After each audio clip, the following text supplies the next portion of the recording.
isso aí, estamos começando mais um Deus Tudo Pode, um podcast que transforma vidas através de vidas que já foram transformadas por Deus. Eu sou o Thales, hoje eu estou aqui com o Lucas Valente aqui me dando um auxílio aí. Valeu, Lucas, brigadão. E tô com mais um convidado especial aqui. Mas antes de falar quem está aqui comigo, queria fazer um pedido especial. Se você ainda não nos acompanha, eu peço que você se inscreva no canal. Não deixe de curtir e compartilhar para que mais e mais pessoas sejam tocadas por esse testemunho. E que essas pessoas também sejam transformadas, né? E agora, sem mais delongas, hoje eu estou aqui com Tiago Diniz. Opa, ele que é cristão, né? Casado com a Flávia, pai do Benjamin, né? Ele que é bacharel em teologia, né? Evangelista, atualmente tem também uma atividade também na área de líder coach, sim, né? Life coach. Isso aí. Eu conheci o Tiago, na verdade, na profissão como enfermeiro, que a gente exercia ali dentro do hospital trabalhando junto. E agora também escritor, né? Inaugurando mais uma etapa, mais uma fase da vida com esse livro aí maravilhoso aí, né? Que a gente vai falar também um pouquinho do Guardando o Coração. Isso, né? Aí. Certo? Tiagão, fica à vontade, muito obrigado pela vinda, tá? Imagina. O microfone é seu na hora que você quiser ali, porque afinal a gente está aqui para poder transbordar e falar sobre o que Deus já fez na tua vida realmente, para que as pessoas também sejam tocadas e transformadas, né? Porque afinal de contas, Deus tudo pode. É isso aí, muito bem. Shalom, é muito bom estar aqui. Muito obrigado, Thales, pelo convite. É uma honra, na verdade, estar nesse lugar para poder compartilhar daquilo que nós temos vivido. Uma coisa é você falar de algo que você ouviu. Algo diferente é você falar daquilo que você mesmo vive, né? Ou viveu. Então, assim, é uma honra. Muito obrigado pelo convite. Parabéns por esse projeto. Obrigado, né? Que na verdade já é uma realidade, não é só projeto, porque ele já saiu do papel. Você poderia estar muito bem dentro das suas quatro paredes, né? Da sua zona de conforto, vivendo a sua vida bem tranquila, sossegada, numa área confortável, mas você decidiu fazer algo além, transbordar de fato na vida das pessoas. Amém. E esse podcast é uma ferramenta para isso, né? Para você compartilhar. É aquilo. Nós temos um propósito neste mundo. Se o nosso projeto, se o nosso propósito for centrado em nós mesmos, ele é muito mesquinho, ele é muito pequeno. Agora, quando você faz algo pensando naqueles que o cercam, aí você começa a perceber de fato o propósito que Deus tem para a sua vida. Né? Então, assim, muito obrigado, parabéns, Deus possa abençoar, prosperar, multiplicar. Amém. E que muitas e muitas pessoas possam sentar nesse lugar que aqui estou para poder compartilhar com você e com todos que nos assistem testemunhos poderosos que podem transformar vidas. Em nome de Jesus. Isso aí. Tiagão, me fala um pouquinho. Você é daqui de Volta Redonda mesmo? Como é que começa a sua jornada ali? É natural de Volta Redonda ou você se mudou para cá em alguma época da tua vida? Então, na verdade, eu não sou daqui. Eu nasci numa cidade pequena chamada Rio das Flores, aqui no sul fluminense mesmo. E eu vim em 2009 para Barra Mansa para fazer faculdade. Nisso que eu vim, eu me graduei, aí nisso casei, constituí família, pai de Benjamin, e me estabeleci em Volta Redonda por conta de ambiente profissional. As portas foram abrindo aqui nessa cidade, de forma que aqui eu me estabeleci. Estou até essa data. Tá desde 2019 aqui? 2009. Eu vim para Volta Redonda em 2017. Caraca. Então, de 2009 a 2017, eu morei em Barra Mansa, que é uma cidade vizinha aqui, né? Sim. Volta Redonda, Barra Mansa, basicamente nem se fala. Região metropolitana, quase. Quase um bairro do outro ali. Eu tô falando assim, Volta Redonda tá mais para ser um bairro de Barra Mansa. Sim. Por questão de tempo, né? Cidade mais nova e tudo mais. Mas são duas cidades ali muito... A gente nem percebe diferença de regionalidade, né? Exatamente. Aí vim para Volta Redonda e aqui fiquei. E sou muito feliz aqui em Volta Redonda. Gosto muito da cidade. Estamos até o momento que Deus assim permitir, Amém. né? Deus tem projetos, tem promessas de alguns lugares. Amém. Então tem lugar que você vai revelar e vai contar algumas dessas promessas. Nós estamos caminhando para quando chegar o momento estarmos preparados. Porque é aquilo, né? Existe uma promessa que vem dos céus, que é de Deus. E tem a nossa resposta a essa promessa. Por mais que nós não tenhamos que dar ajuda para Deus, nós temos que caminhar no sentido de. Por exemplo, se Deus me fez uma promessa para nações, que eu vou pisar em nações, minimamente eu tenho que tirar meu passaporte, tenho que aprender um outro idioma. Isso é o que me compete. Eu aprendi algo e eu ouvi e nunca mais esqueci. Que aquilo que nós podemos fazer, Deus não move uma pena para realizar. Mas aquilo que não compete a nós, Deus move céus e terra ao nosso favor. Então eu ouvi essa verdade e eu procuro praticá-la todo dia.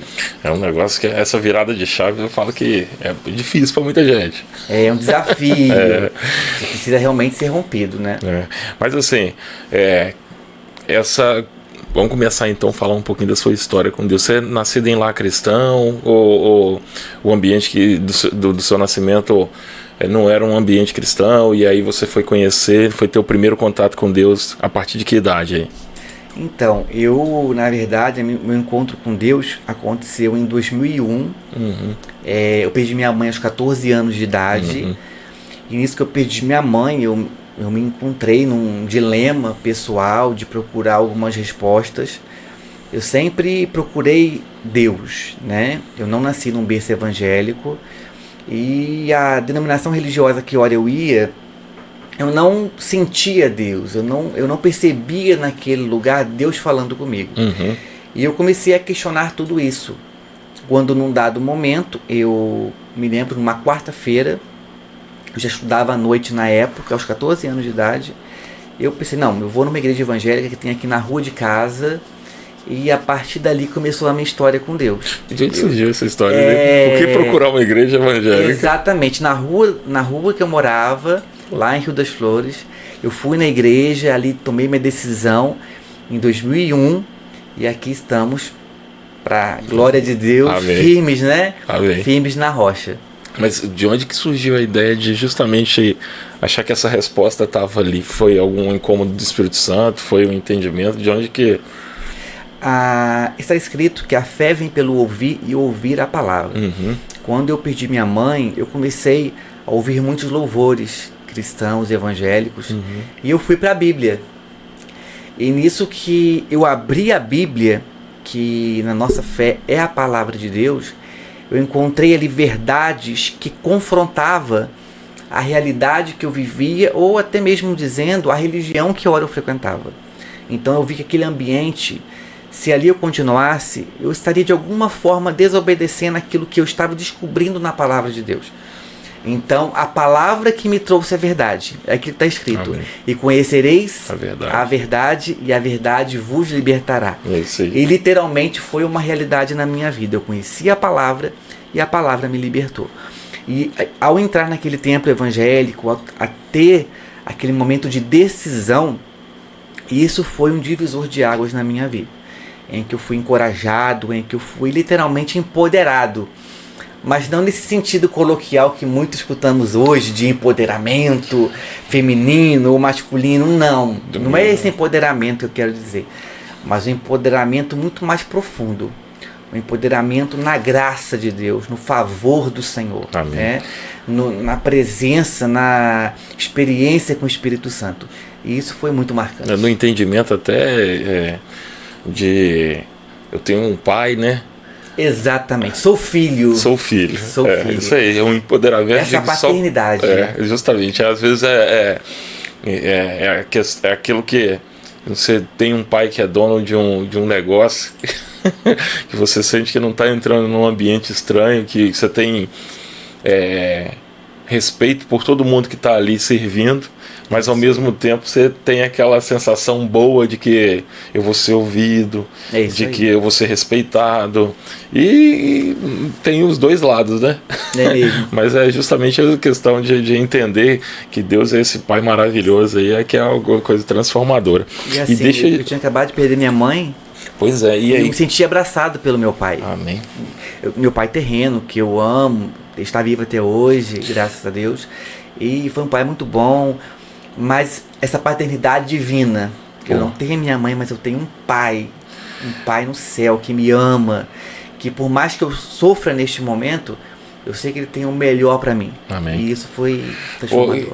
Mas você sentiu que teve alguma resistência da parte de alguém quando você começou a encarar assim essa mudança? Porque assim, desse outro ambiente, pelo que eu estou entendendo, desse outro ambiente que você já frequentava, já era um ambiente que já foi apresentado as histórias de Deus para você.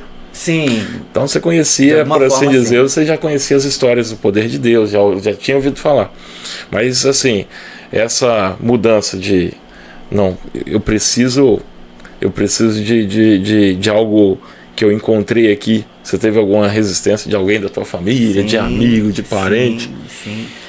Aquela fala, poxa, a nossa família tem uma história nessa igreja, você vai romper isso tudo, a tradição. O meu bisavô, na época, ele era benzedor.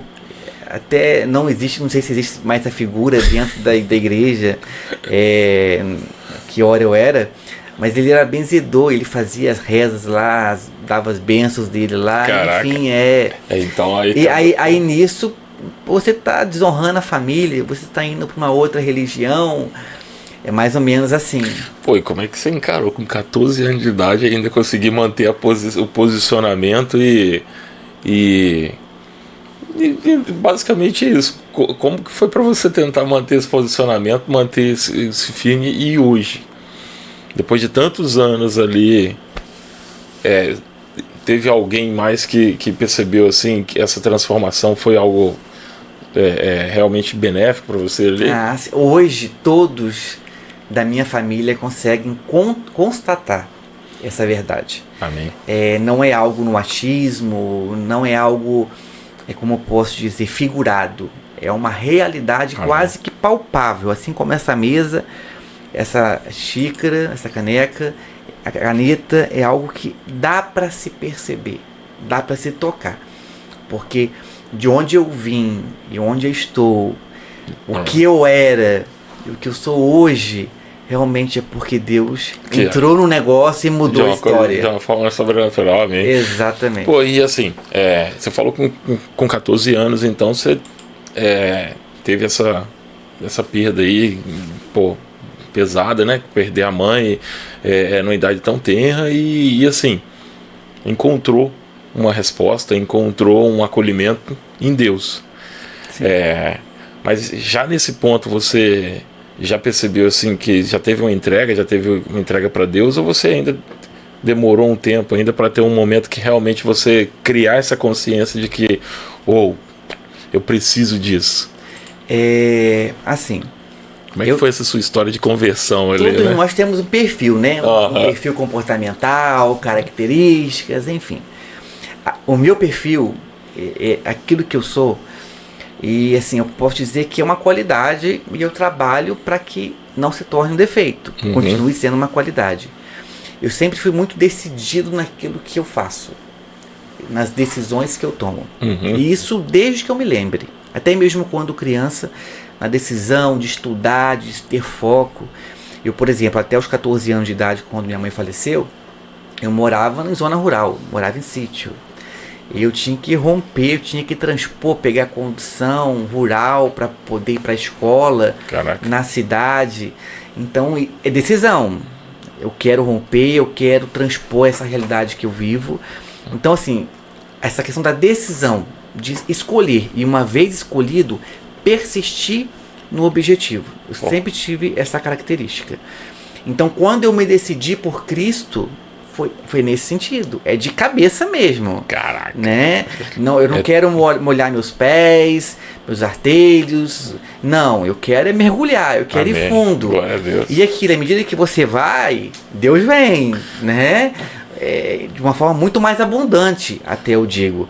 Então, assim, por eu ter decidido com tanta intensidade em ir ao sentido de Deus, eu acredito que as coisas aconteceram de uma forma diferenciada. Você tem irmãos? Tenho um irmão. Um irmão 1 ano e meio mais novo que eu. E assim, e ele também encarava essa questão, essas tomadas de decisão desse jeito também? Não, bem diferente. meu maninho, nós decidimos por Cristo juntos, na mesma reunião. Eu levei ele na igreja no dia comigo. Nossa. Levei meu pai também comigo. Eu me decidi, ele se decidiu, mas no decorrer do caminho ele acabou se desviando. Eu falo que ele está de férias, mas daqui a pouco ele vai voltar. Mas se Deus quiser, assim pela glória. Então, assim, mas ele é outro perfil, é outra característica. Tem N qualidades. Mas ele também entendia que na condição que vocês viviam assim, eu falo assim, de morar numa cidade muito de interior. Sim. Viver, então, assim, para estudar era um esforço, então ele também sabia que tudo dependia realmente de querer, né? E hoje, assim, por incrível, né, que seja, ele constata hoje, fala, Tiago, realmente é Deus na sua vida, onde você chegou, o que você faz. Amém. Ele acompanhou de perto, de camarote. É Deus, e eu vejo que, de fato, se não fosse Deus, suas decisões, enfim, você não estaria hoje. Então ele é um dos meus maiores admiradores. Tanto é que no livro eu faço um agradecimento especial a ele. Eu já li o livro é maravilhoso. Tem muita chave, na verdade. Até a metade do livro é muito falando sobre a questão mais de história, mas da metade para frente já começa a virar muita chave para muita coisa, que aí começa a dar muita estratégia para romper na vida em vários pontos, né? E também é um livro para cura, né? Exatamente, uma cura. É uma cura. Assim como eu fui curado algumas vezes, né? Perder a mãe aos 14 anos de idade é doído. É um desafio. E eu fui curado por Deus. Um pouquinho da minha história, eu tenho um filho, 26 dias de UTI. Sim. Eu precisei ser curado. Então, assim, um outro momento de cura. A pandemia, que assolou a humanidade, nós trabalhando ali na linha de frente, eu precisei ser curado também. Então, assim, não vou adiantar os momentos, né, os assuntos, tem muita coisa para acontecer, para falarmos ainda, mas é momento de cura a todo momento. Assim, todo instante, na verdade. Mas aí você chegou dos seus 14 anos, tomou a decisão. Qual foi a igreja que você começou? Essa denominação que você começou foi a mesma que você está até hoje? Exatamente. Eu me converti na Assembleia de Deus e denominação que eu estou até hoje. É interessante isso porque no meu perfil comportamental eu sou analítico. Tá? Tem vários nomes, né? Cada uma tem uma linha. Tem uma linha que fala que é sanguíneo, fleumático, enfim. Na linha que eu aprendi, tem o analítico, o comunicador, o executor e o planejador. Nesse cenário eu sou o analítico. E o analítico tem uma característica. Ele é muito fiel naquilo que ele faz. Ele é fiel às pessoas, ele é fiel nas decisões. E quando eu me decidi por Cristo e estar há mais de 20 anos na mesma denominação, é porque eu percebo que ali é o lugar que Deus tem para mim, é ali que eu sou bênção na vida das pessoas, né? Que é o lugar.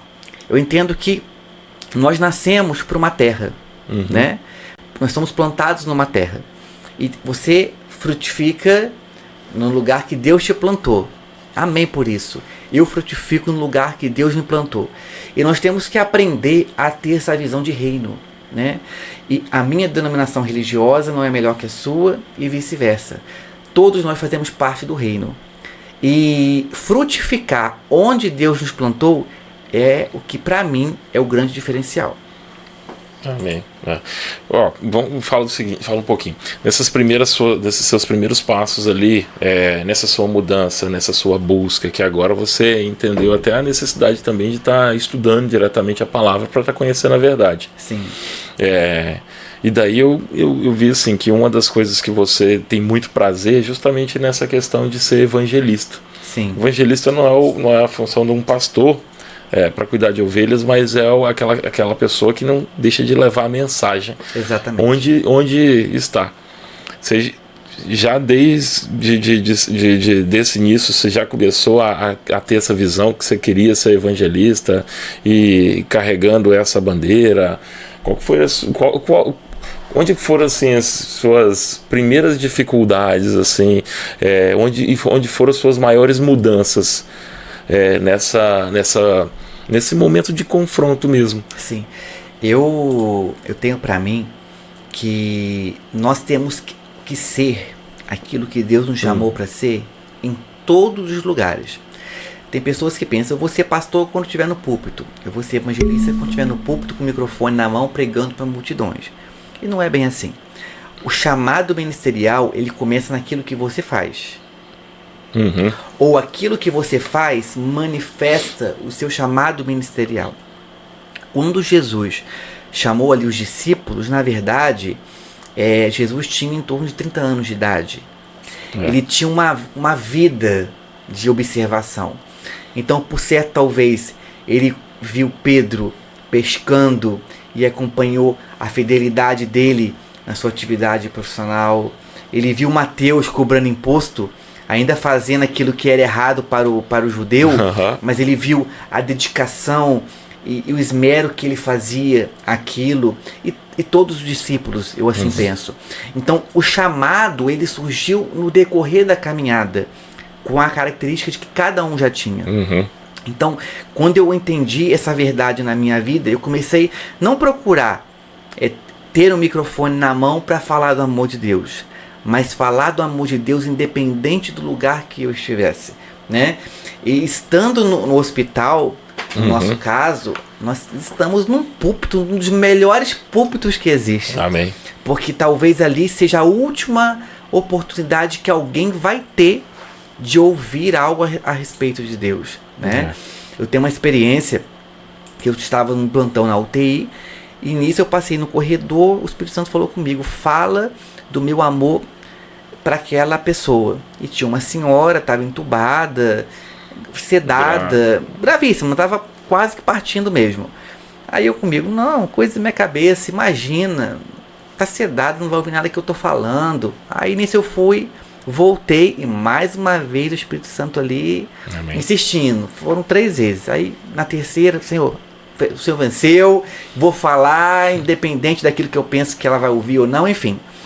Eu fui, cheguei perto do ouvido direito dela e falei: olha, Jesus te ama. Não sei se você está me ouvindo, mas Ele tem um lugar preparado para você. Amém. Basta que você entregue a sua vida para Ele. Ele te ama e Ele te recebe. Não precisa ter medo. Dito isso, uma lágrima escorreu no olho dela. Gente, é assim, de arrepiar. Uma lágrima escorreu no olho dela, e no plantão seguinte ela já tinha partido. Ela já tinha falecido.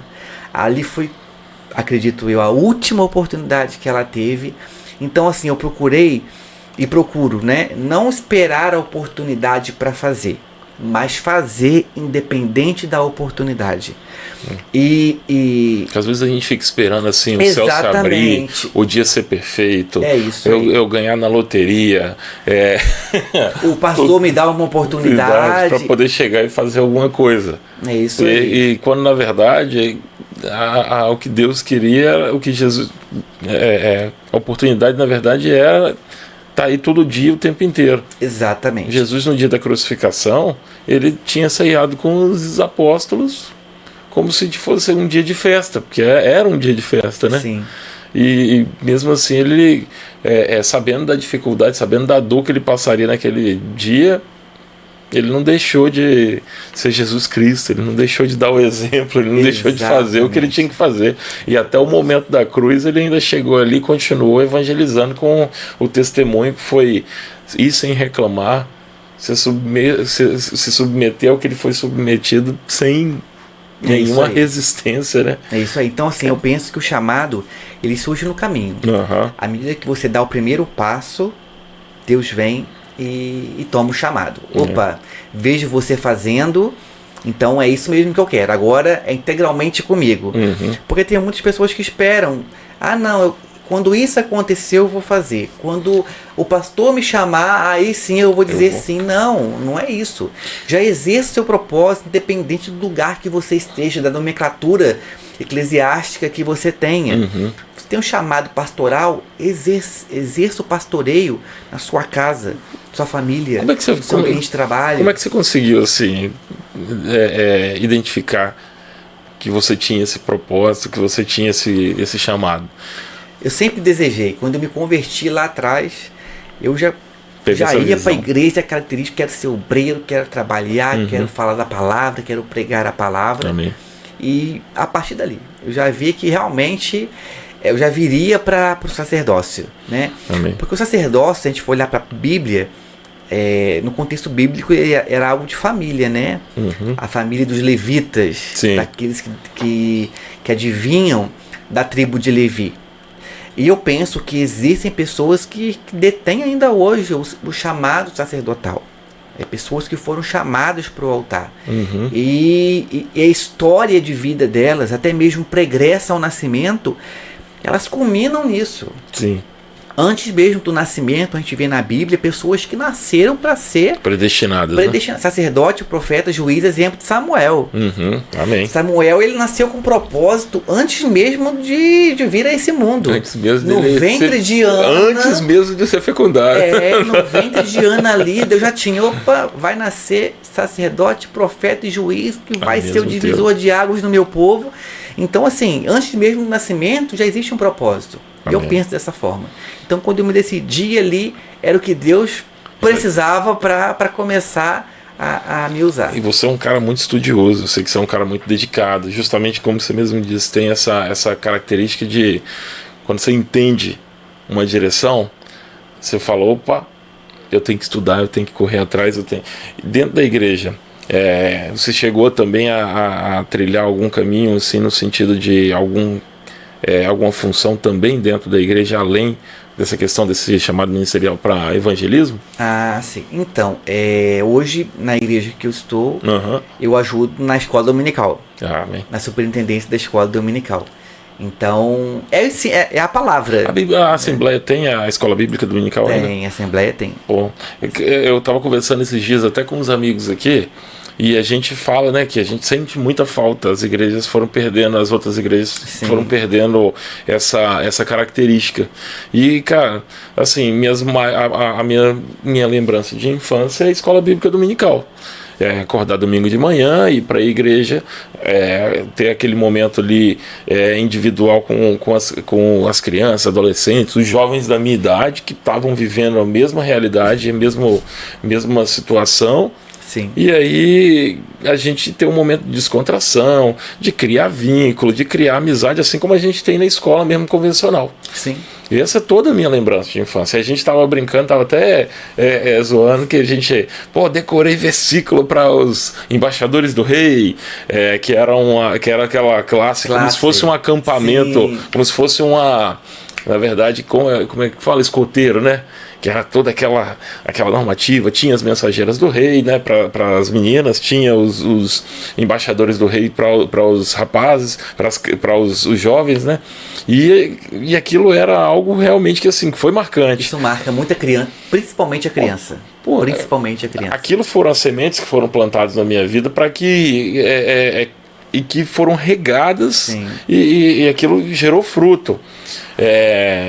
É o que a Bíblia diz, ensina o caminho que a criança deve andar e quando crescer ela não se desviará dele. Então, assim, a escola bíblica dominical é um negócio muito, muito que hoje eu sinto falta. Que hoje aí as pessoas passam o quê? Uma vida desligada para elas terem um momento muitas vezes de quebra para depois conhecer a Deus. É isso aí. Quando na verdade assim, eu tive o privilégio de ser ministrado desde a infância com as palavras direcionadas com pessoas, né, que tinham o dom para lidar com cada idade, para entender as necessidades de cada idade, para acolher em cada idade e para já desde de pequeno vai falar bem assim, ó, isso aqui é o certo. Mas não é o certo porque eu estou falando, é o certo aonde? À luz da palavra. Sim. À luz disso aqui. Escola de. A matéria também religião, que eu também tive isso na escola. Estudei numa escola católica, numa escola de freira, né? Eu fui criado em igreja batista tradicional, mas a escola. Essa escola, apesar de ser uma escola de freira, tinha aula de religião, a gente tinha, então mantinha essa questão dessa dogmática ali de ensinamento e para que a pessoa entendesse quem que é o próximo.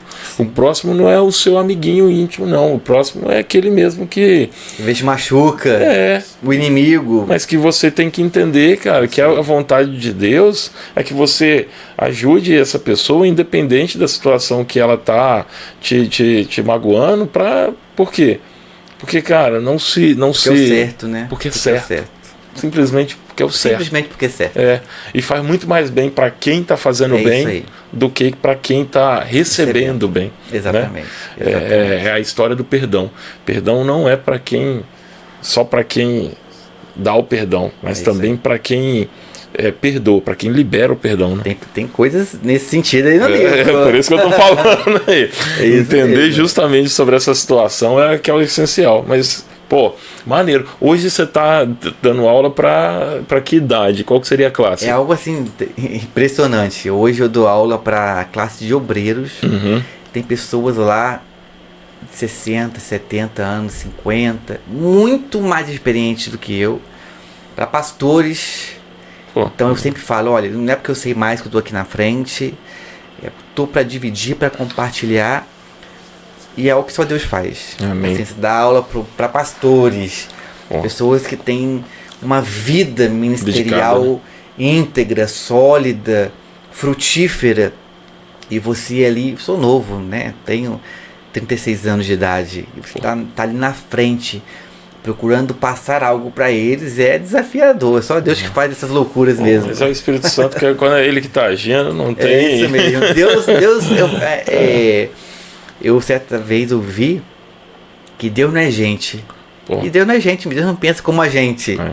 Deus tem uns planos, assim, que vão muito além do que a capacidade humana pode contemplar. Então...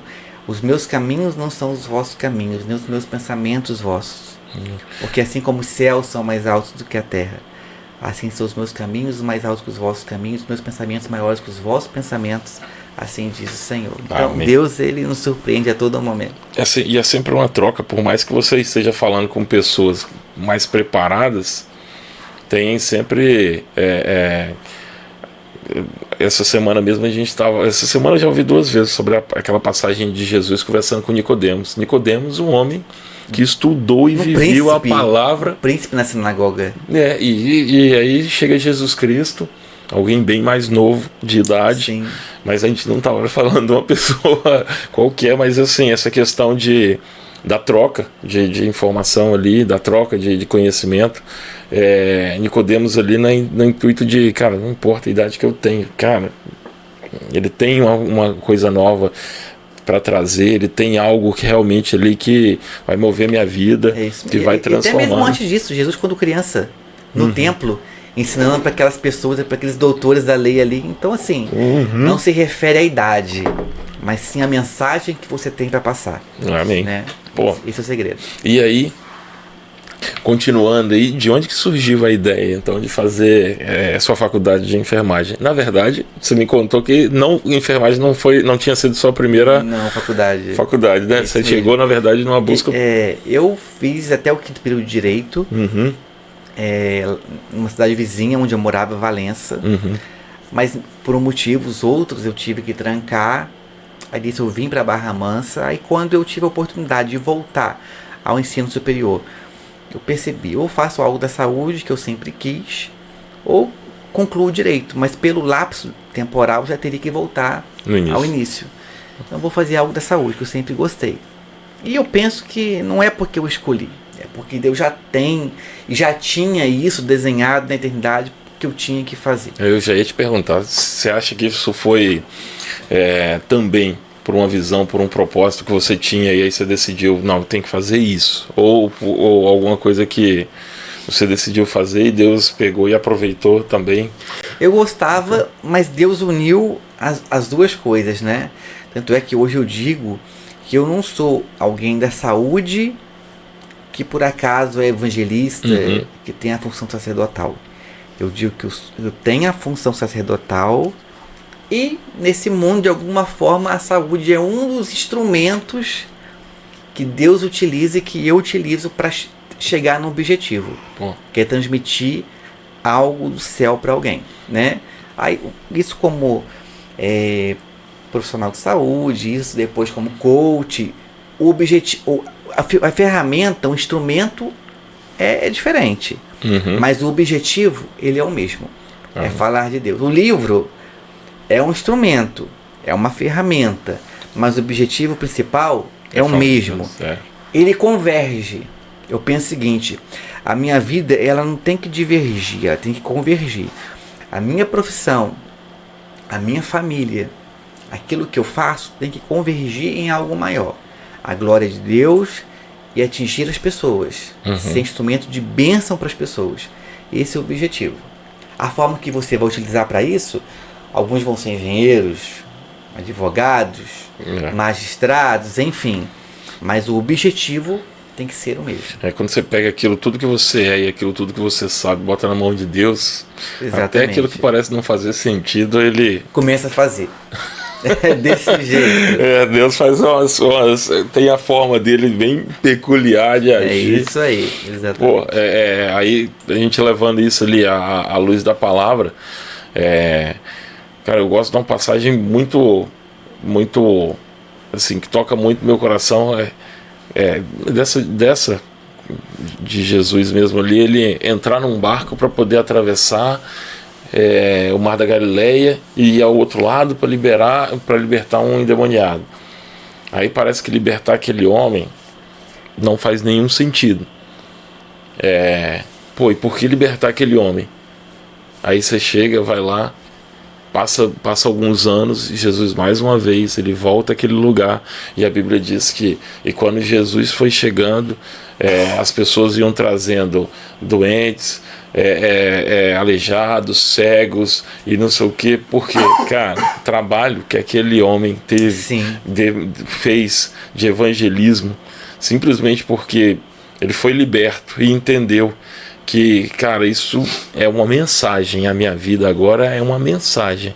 Não sou mais eu. Exatamente. Tudo aquilo que eu fiz, tudo aquilo que eu fui, agora Deus pega tudo isso aqui e transforma isso no quê? Numa mensagem muito forte, que é uma mensagem para quê? Para libertação, para cura, para as pessoas entenderem que, cara, isso que eu tenho, vocês também podem ter. E aí, olha só, tá ali, ó, tá voltando aquele homem que um dia veio aqui atrás de mim para me libertar. Cara, assim, algo que me encanta em Jesus é o fato de que ele não se movia por propostas, mas Jesus sempre se moveu por propósito. Sim. Quando ele foi para Gadara para curar aquele endemoniado, ele já tinha um propósito. Quando ele estava ali no poço de Jacó com a mulher samaritana, ele tinha um propósito. Então Jesus sempre via além da realidade que ele estava vivendo. Quando ele foi tentado pelo diabo antes da sua crucificação, levado ao pináculo do templo, em todos os momentos que ele foi tentado, ele usou a palavra, né, para contra-argumentar com o inimigo, mas ele tinha o propósito. Meu propósito não é ter poder aos olhos humanos. O meu propósito não é ser adorado nos moldes que o inimigo pensava que deveria ser, como um líder político, talvez. Mas o propósito de Jesus sempre foi eterno. E eu trago isso para mim. Aquilo que eu faço hoje, o meu propósito, ele não está atrelado a esse mundo. Aquilo que eu faço, aquilo que eu sou, aquilo que eu entrego para as pessoas, por mais que pareça, ainda que a ferramenta seja algumas folhas, o propósito, ele é eterno. A verdade, ela é eterna. E eu me agarro muito nisso, né? Independente daquilo que seja feito, o propósito, ele deve ser o mesmo. Você está falando aí sobre a questão de Jesus ter estado no deserto. Cara, me veio uma coisa aqui que, assim, eu não tinha nem prestado tanta atenção. O inimigo estava tão enganado, mas tão perdido em como ia ser o plano de salvação de Jesus, que ele tentou de tudo quanto é estratégia que ele conhecia, né? Sim. Ele achou que talvez fosse pegar Jesus por soberba. Ele achou que fosse pegar Jesus tentando matar todo mundo quando Jesus tinha 1 ano de idade. Ele achou que a morte de Jesus já era a certeza da vitória dele. E aí, cara, surpreendentemente vem Jesus e vem Deus e fala: não, meu querido, você não entendeu nada. Agora que você vai entender que é na morte que eu vou dar a vida. Pô. Deus sempre esteve à frente do inimigo, do diabo. Deus sempre esteve à frente. Até no Egito, quando Moisés estava para nascer e Faraó ali veio daquele decreto de matar as crianças, perceba que o inimigo sempre vai tentar matar aquilo que Deus tem para nascer. Mas Deus chega a ser engraçado, porque Deus utiliza o caminho que por horas, às vezes, o inimigo abre, mas para que o plano eterno do próprio Deus seja concretizado. O plano de Faraó era matar as crianças. Na casa de quem Moisés foi criado? Da filha Faraó. De Faraó. Então, Deus é muito engraçado. Debaixo da proteção faraônica. Deus é muito engraçado. E Moisés, ele tinha nome já de próximo faraó, né? Porque o título de Moses é filho de. Tutmoses, filho do deus Tut. Ramsés, Missés e Moses têm a mesma denominação. Ramsés, filho de Ra. E todas essas denominações aí são títulos de próximos faraós. Então Moisés ou Missés ou Moses já era o título de... ele seria o próximo filho de qual Deus? E aí, cara, ou seja, isso já bota realmente aí, confirma essa questão aí que você tá falando, que Deus já antecipa, bota ele, ó, pra ser criado.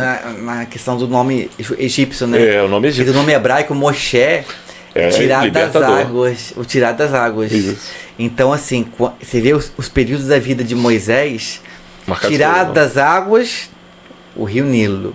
Tirado das águas, quando ele passou com o povo, pelo Mar Vermelho. A história dele, o nome dele reflete a história que ele vai viver. E tirado das águas e libertador também. Sim, sim. Né? Também é outro significado hebraico para o nome hebraico. Aí você outro significado hebraico para o nome Moshe, né? Moshe. Eu digo assim porque sou casado com uma pessoa de hebraico, né? Então, aí você vai me conta um pouco dessa história aí. Como é que veio aí? Quando que você conheceu a Flávia? Foi já aqui em Volta Redonda? Ou... Foi em Barra Mansa. Quando eu cheguei na igreja, aí eu conheci a Flávia. Aí nos conhecemos, começamos a namorar, ficamos noivos. E nos casamos. Vocês estão casados desde 2012. Então vamos fazer 11 anos de casado agora, esse ano. Nessa época você já tinha terminado a faculdade? Já tinha terminado a faculdade. Eu colei grau na sexta e casei no sábado. Muito intenso. Thiago, você vai de cabeça mesmo. Então muito rápido. E estamos aí caminhando 11 anos já de juntos, né? De casados. Se a gente for juntar todo o tempo, em torno de 16 anos juntos. E a Flávia também foi criada na igreja? A Flávia nasceu no berço evangélico, né? Pai pastor, avô pastor, bisavô pastor. Então ela já tem uma história um pouquinho há mais tempo de caminhada cristã do que eu. Pô, e assim, E aí vocês têm um filhinho que é o Benjamin. Benjamin. Que tá aí, né? Benjamin tem 5 anos. 5 aninhos aí, eu já vi a foto do garotão aí. Uma benção, inteligente toda a vida. Ai. E me conta um pouco assim, vocês tiveram um desafio aí na época do Benjamin, né? No nascimento do Benjamin. Sim. Que na verdade isso aí é um verdadeiro testemunho, um verdadeiro milagre. Exatamente. Conta pra gente, como é que foi a história ali do nascimento do Benjamin aí? Então, o Benjamin nasceu prematuro, de 34 semanas. Mas ele já era pequeno para a idade gestacional. A gente fala que é pig, né? Pig. Então, assim, ele nasceu prematuro com 1,6 kg. Então, ele teve que ir para UTI, perdeu peso ainda. Aí, para juntar tudo isso, teve infecção respiratória, infecção no sistema digestório e, para culminar, uma sepse. Corrente sanguínea. Olha, então, isso assim, num adulto, a gente, assim, minha formação é na parte só de adulto, a sua também, né? Sim. Então, assim, pra gente ver um adulto nessa condição, a gente tem noção de que é um quadro grave, muitas vezes irreversível. Sim. Por mais que às vezes o cuidado seja intensivo, a gente acaba pensando um pouco pelo lado material, quando a gente não tem essa base. Pelo lado material não, a gente pensa pelo lado carnal, racional. Obrigado pela palavra. Justamente a gente busca justamente às vezes entender, ainda mais que você estudou muito para ter tua formação. Profissional de saúde, conhecendo a realidade, vendo tudo, você vê que realmente, eu não sei se é bom, eu acho que é pior, né? Porque a Flávia, quando ela chegava na UTI, ela se deparava com aquele cenário e ela não entendia muita coisa. Agora eu sabia cada detalhe, uma bomba, um respirador do lado, o que cada coisa significava. E foram 26 dias de UTI, um desafio que de fato nós precisamos passar por um processo de cura e fomos curados, glória a Deus por isso. É um desafio. Quem está assistindo aí que teve filho prematuro entende e sabe muito bem a difícil experiência que é. Qual foi o processo de cura assim, que você teve que passar ali, naquele momento ali? Hoje enxergar o Benjamin e ver que o que ele passou faz parte da história dele. Tá. O que eu passei com a minha mãe, o que eu passei com meus pais, enfim, é a minha história. O que o Benjamin passou é a história dele. E é a construção daquilo que Deus tem para ele. Tá. Se a gente for olhar biblicamente, aquelas pessoas que nasceram para fazer algo diferente, elas não nasceram de uma forma qualquer. Elas não nasceram de um parto qualquer. Elas não tiveram uma gestação qualquer. Então hoje, biblicamente, eu vejo que existe um propósito para a vida de Benjamin. E entender isso faz parte da cura, né? Que Deus sempre esteve no controle de todas as coisas. No meio dessa caminhada ali, nos primeiros dias você, primeiro ouvindo ali sobre condição, vai para UTI. Você tinha o quê? Uma expectativa de que ele ficasse aqui uma semana? Na hora que você passa, e quando positivo? você passa a experiência na área da saúde com alguém da sua família, todo o conhecimento que você tem, às vezes você perde um pouco, né? Você às vezes não tem aquele raciocínio linear. Ah, não, é isso, mais isso, mais isso, técnico, enfim. Eu conheço as coisas, mas você não perde um pouquinho do parâmetro. Uhum. Exatamente. Então ali, às vezes, uma semana, 2 semanas, não sei. Tudo é muito novo, né? E chegar em casa e ver o quartinho dele preparado, o bercinho, a roupinha, tudo pronto, e ele não tá ali, tá numa incubadora, é desafiador. Algumas pessoas que eu conversei justamente falaram sobre essa quebra, né? Porque você sai de casa ao lado da tua esposa, naquela expectativa de que, quando eu voltar para casa, em vez de serem os 2, agora vão ser 3 aqui, agora a gente vai uma outra rotina. Exatamente. Uma outra, por mais que seja difícil, privação de sono, é um misto de felicidade, né? E naquele momento foi quebrado, né? Foi meio que usurpado aquele primeiro momento ali. Sim, mas os momentos de alegria que vieram posteriormente a isso, eles são supre qualquer coisa. Amém, glória a Deus. Né? E como é que você sentiu assim, sua fé em Deus naquele momento? Você sentiu que teve algum momento que você questionou, tipo, por que comigo? Sim, a gente questiona. O ser humano sempre questiona, né? Uhum. Por que, Senhor? Qual o aprendizado que eu tenho que fazer diante disso tudo? Mas é aquilo, Deus não se preocupa em nos responder no tempo que queremos de resposta. Uhum. Mas Deus vai responder no momento que Ele entende. No momento que Ele, Deus, entende ser o melhor para me dar a resposta. Então a resposta veio quando de fato eu percebi aquele cenário e vi a todo momento o cuidado dele. Amém. Hoje, Benjamin com 5 anos de idade, eu vejo até as lutas que passamos, tudo fazendo parte de um propósito. Amém. E outra coisa, Thales, se eu perguntar para você, que nos assiste, por qual motivo que você está no lugar que está agora, para você e para você aí, por certo, os traumas, as lutas, as pelejas, as dificuldades é que desenharam a estrada para que você percorresse para estar aqui hoje. Se tudo tivesse transcorrido no nosso ritmo, no nosso andamento e com os nossos planos, talvez eu e você não estivéssemos aqui agora.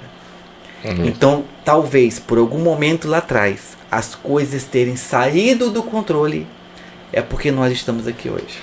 Pô, eu vou entrar numa pergunta que talvez você consiga responder até um pouco mais fácil, mas na verdade assim, porque além de tudo tem essa questão aí que você fez fez um curso para o coach, né? Sim.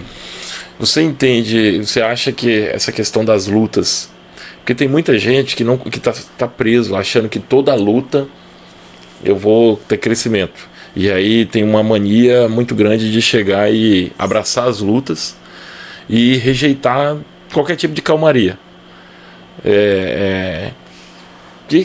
Você acha que isso é um transtorno, é alguma coisa a ser tratada, ou não é uma doença, é simplesmente uma questão de falta de entendimento? Tem momentos de paz, né?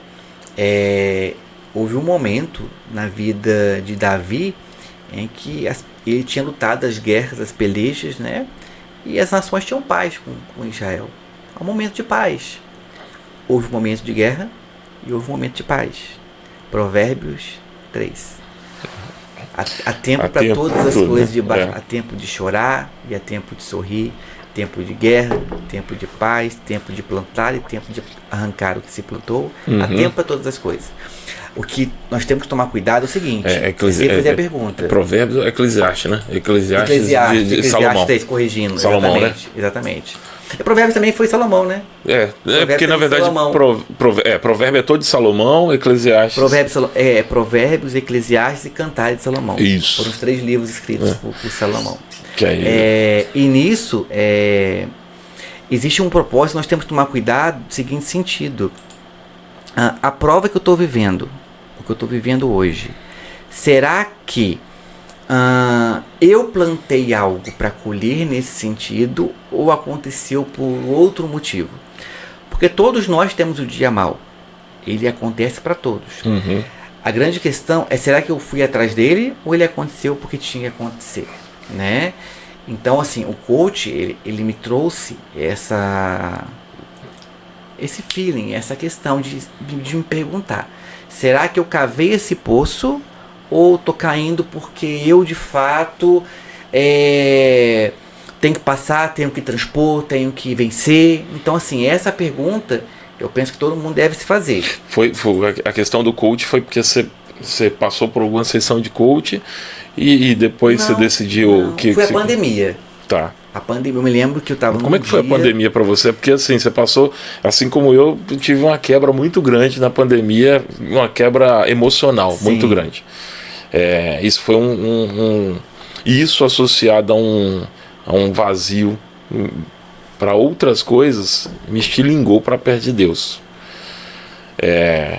E assim, a pandemia, pra gente que foi profissional de saúde, foi meio que um tiro em cima daquilo que a gente mais estudou. Pô, sim, eu mudou a medicina. Mudou a medicina. Eu treinei para isso e agora nem isso. Por aí. Eu sei fazer. Como é que foi para você aí essa época? Eu me lembro, o dia marcante. Eu estava no plantão no CTI, no sábado, e o CTI que eu estava de 8 leitos, tinha mais leitos, era um CTI geral, não era CTI Covid, tinha outro CTI Covid. E tinha mais pacientes Covid no outro CTI e pacientes para serem internados ainda, que não tinha vaga, do que no meu, que era uma CTI geral. E a direção resolveu, olha, vamos transformar o CTI. O geral vai virar Covid e o Covid vai virar geral. E foi um cenário de guerra. Era intubação para um lado, punção de outro, e pacientes sendo removidos internamente. E foi um cenário de guerra. E nisso eu parei por um instante e refleti, Senhor, para que eu estou passando por isso? Qual o propósito? Qual o motivo? E qual a razão? Será é isso que eu quero para minha vida? É nesse ambiente que eu quero somente viver? Enfim, foi um dilema. Foi uma pergunta que eu fiz para Deus. E nisso, trabalhando, no ano e meio, 2 anos de pandemia, né? Aproximadamente, que foi o tempo daquele boom todo.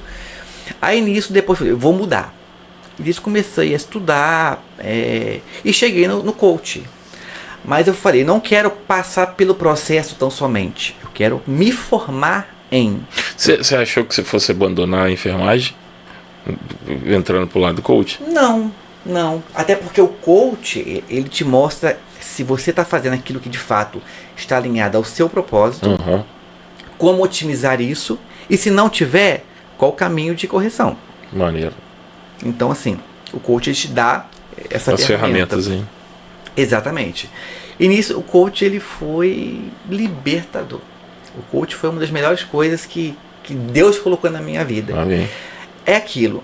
A ferramenta, se ela vai ser usada para o bem ou para o mal, ela depende só de você, desde o início. É a questão da balança do exagero, né? Exatamente. Então, assim, tem aquilo que é pertinente, que é bênção do coach, tem aquilo que extrapola. Assim como na medicina, na área jurídica, tem um caminho que se tomar o viés errado, vai resultar em algo bom. Eu vou passar assim a visão de quem não é coach, quem está de fora. Sim. É que às vezes as pessoas têm utilizado só a ferramenta como se fosse um plus assim, objetivo. Exclui toda a questão da necessidade, às vezes, do entendimento do problema, exclui toda a necessidade de conscientização sobre a fase da vida que você está vivendo, exclui toda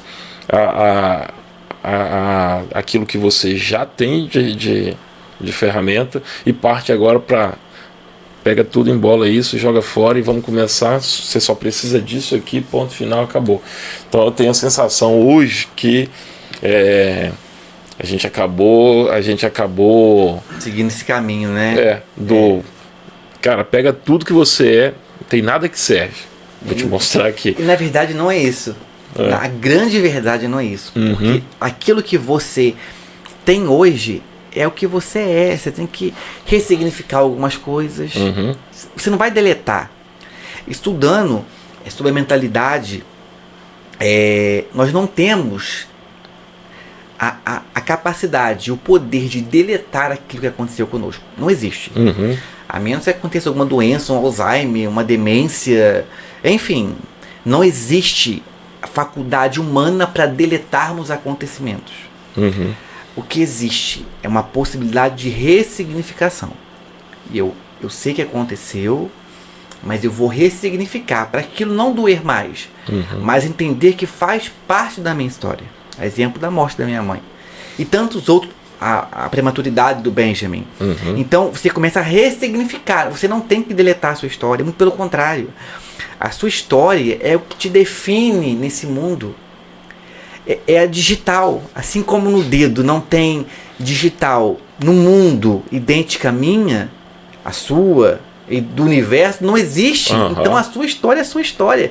Com os fracassos, com as derrotas, com as perdas, mas também com os sucessos, com as qualidades, com aquilo que é positivo. E a grande questão é você ressignificar algumas coisas e potencializar outras. Então o coach, ele me trouxe essa possibilidade.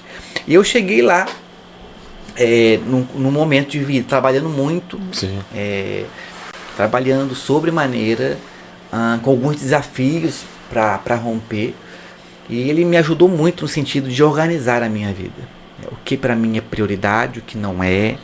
O que para mim é inegociável e o que para mim é efêmero. Então ele me ajudou a organizar, a colocar as coisas em ordem. Tanto é que eu me formei para ser coach, para atender como coach. E nisso eu comecei a organizar minha vida profissional, minha vida familiar, né? No contexto do casamento, meu casamento melhorou muito. No contexto de paternidade, eu mudei a minha abordagem para com meu filho.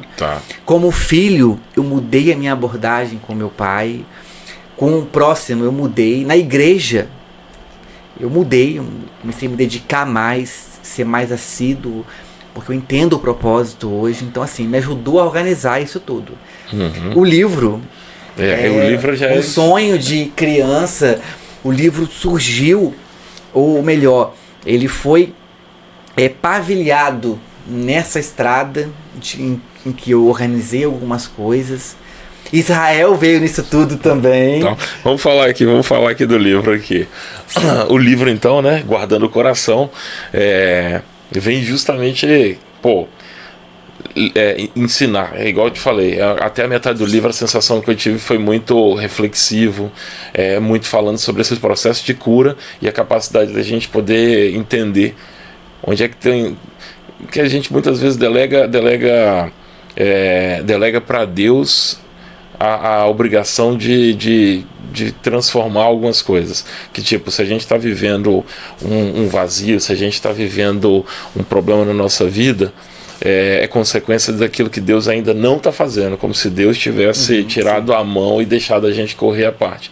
Então a sensação que eu tenho assim, do livro é que até um certo ponto ele trata muito isso, desse entendimento da paternidade, de quem é Deus e que tem certas coisas da nossa vida que a gente vai acabar passando mesmo, mas que se a gente conseguir, tiver o discernimento, né, para entender que não é Deus que está abandonando, deixando você passar, é simplesmente Deus te confrontando com aquilo que você está para você crescer. Sim. E depois dali para frente eu vejo que é muito mais ferramenta, exemplo e muito mais coisa, né? Isso. De onde eu achava que o livro tinha surgido da ideia de agora, mas você está falando que isso foi de promessa também? Então, eu sempre gostei de ler, sempre. E nisso eu falei, poxa, será que um dia eu vou poder escrever, virar um escritor? Aí na fase do colégio, eu me lembro que lá por 18, já entrando na faculdade de Direito na época, comecei a ver Max Lucado. Max Lucado foi uma inspiração para mim. Pô, espetacular. Espetacular. E nisso, já em Barra Mansa, um dado domingo, eu trouxe uma mensagem como base em Provérbios 4:23. Sobre tudo que se deve guardar, guarda o seu coração, porque dele procedem as saídas da vida. E eu fiz um estudo do coração, como que ele funciona no corpo humano, aplicando princípios bíblicos.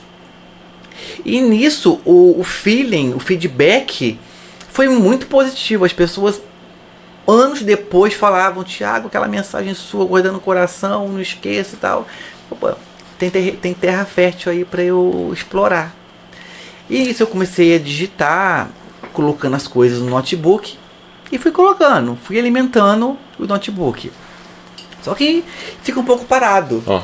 Quando veio a pandemia, aí o processo do coach aí mudou tudo. Pera aí, eu tenho que ter objetivo, tenho que ter foco e tenho que cumprir. Então eu concluí o livro, né? E antes disso, antes da conclusão propriamente dita, na conclusão, eu comecei a declarar: eu vou concluir o livro e não vou tão somente concluí-lo, eu vou concluí-lo em Israel. Amém. É muita ousadia, né? É muita ousadia. Viver na pandemia. A vida é ousadia. A vida com Cristo é ousadia, né? Viver na pandemia, aquele cenário doido, uma correria só. Aí veio o coaching, escrevendo livro, aí organizando todas as coisas. eu concluí o curso de coaching, concluí o livro e falei, vou lançá-lo, vou concluir, fazer a conclusão, melhor dizendo, em Israel. Vai ser, eu vou finalizar a introdução em Jerusalém, foi muito ousado ainda, e vou concluí-lo em Tel Aviv. Amém. Nós temos aquilo, a Joyce Meyer, ela é uma televangelista americana, sim. E ela fala algo muito poderoso, onde a mente vai, o corpo alcança. Amém. Então nisso, se você é capaz de enxergar, você alcança. O Walt Disney tinha essa filosofia também, né? É tanto que ele tem a história do parque, né? Sim, exatamente. Parque também não tem? Não? Eu não me lembro não do Walt Disney, acaba próximo. Próximo eu coloco. Que basicamente ele fala, a esposa dele chega, ele não viu o parque concluído, mas que a esposa dele foi recebeu uma palavra, recebeu uma palavra não. No dia da inauguração parece, né? No dia da inauguração alguém fala pra ela que pena que o Walt Disney não viu, e aí ela retruca dizendo bem assim, não, ao contrário, ele foi o primeiro que viu. Exatamente. Né? Então assim, Cara, é essa a ideia. É espetacular. E aqui do livro tem um trecho que realmente que você vai falar sobre a questão do infarto, que é um trecho que você fala sobre, utiliza ali na verdade a metáfora do infarto, falar de Wesley, o John Wesley. Isso, do John Wesley, para falar sobre um infarto metafísico. Exatamente. Aqui, vírgula, abri um parênteses aqui. Eu, quando estava escrevendo esse livro, falando de coração, pensei comigo, peraí, eu preciso de alguém da área para falar algo. Aí pensei num cardiologista que trabalhei, né, que conheci e tal. Aí eu falei, Thales, aí eu me lembro, né, que eu te chamei para tomar um café, te apresentei o projeto e falei, você não gostaria de escrever algo para estar na capa do livro? E queria te agradecer. Muito obrigado. Eu que agradeço. Por ter acreditado, confiado o seu nome nesse projeto.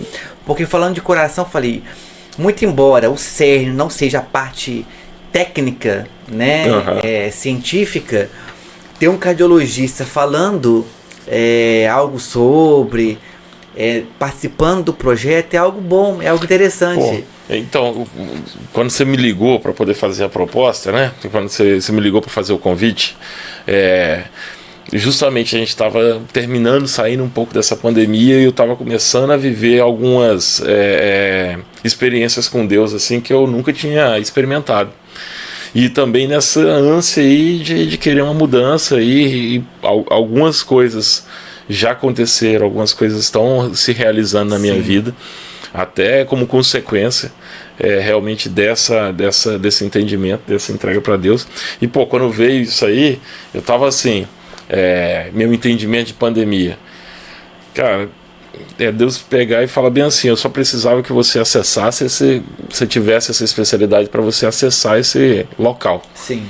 Para que nesse local eu pudesse te usar para você levar uma palavra. Você pode até não conseguir curar o corpo, porque não é da minha vontade. Sim. Mas você está aqui para poder falar sobre quem eu sou, testificar sobre a bondade, sobre a misericórdia, sobre o amor e sobre sobre esse caminho, né, que é maravilhoso. E aqui eu acabo falando nesse trechinho aqui que eu tive o privilégio assim, e a oportunidade de falar, justamente que a medicina ela vem assim dando a sensação de que você tá ali se preparando para poder chegar e curar um corpo, mas cara, nada do que você faz é completo se você não conseguir, na verdade, realmente transformar a vida da pessoa espiritualmente, emocionalmente, porque o primeiro ponto, a medicina, ela acaba sendo um tripé,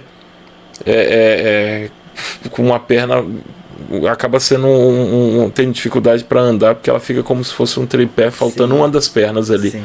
Se você não souber se você não aprender essa necessidade de depender de Deus, né? É o propósito aquilo. O propósito. A medicina é uma ferramenta, é um instrumento, a cardiologia é um instrumento, né? Que Deus usou para te colocar aí no livro também. E quando ele fala sobre justamente sobre essa... Cadê? Perdi a... questão do John Wesley, né? Isso. Cara, eu achei muito maneiro que aí ele chega aqui, você utiliza justamente essa metáfora para falar aqui do John Wesley agora perdi aqui a página, cadê? Que ele você vai utilizar justamente essa parte ali da... Cadê?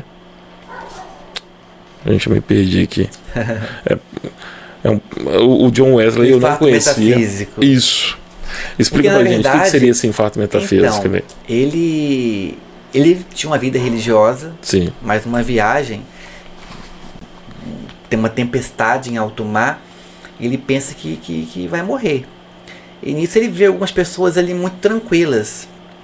E o que é o infarto metafísico? O infarto é quando uma artéria coronária, né, se obstrui e os tecidos do coração ali...